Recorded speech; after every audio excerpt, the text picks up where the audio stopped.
You think habits change your life slowly. Tiny improvements, 1% better every day. Wrong. Some people completely change who they are in 30 days. New identity, new discipline. New results, same brain, different system. David Goggins went from overweight exterminator to Navy SEAL. 30 days didn't make him comfortable. It made him someone else. Here's what most people don't understand. Habits don't change behavior. They change identity. And elite performers? They install identity upgrades like software. I'm going to show you 5 habits that literally rewire who you are in 30 days. Not feel better, not get motivated, become different. By the end of this, you won't recognize your old self. Chapter 1, the identity trigger. Most people think habits are about discipline. Wrong. Habits are about proof. James Clear calls this identity-based habits. Every action is a vote for the type of person you believe you are. You skip the gym? You vote for I'm inconsistent. You show up tired and train anyway? You vote for I don't quit. But here's the problem, though. Most people wait to feel like that person first. Wrong again. Elite performers reverse it.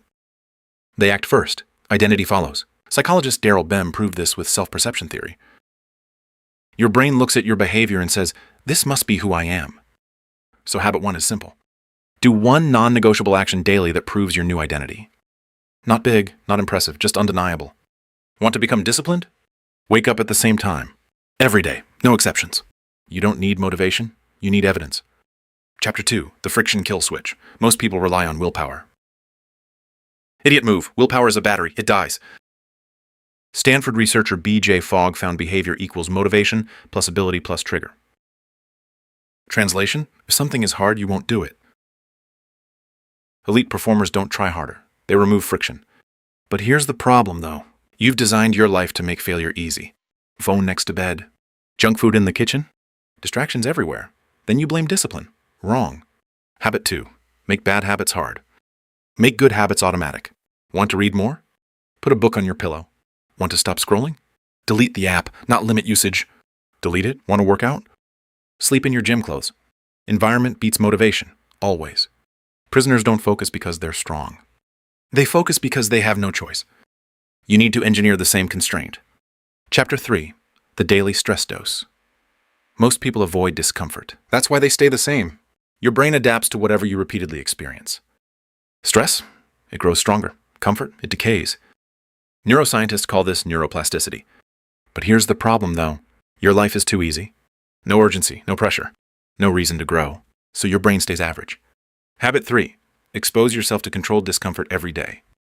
Cold shower, hard workout. Difficult conversation, deep work session, something that sucks. Robert Bjork calls this desirable difficulty. Struggle signals importance. Your brain locks it in. That's why surgeons remember everything. They're constantly under pressure.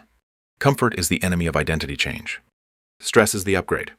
Chapter 4. The attention rebuild. You think you lack discipline. No, you lack attention. Your brain is fried.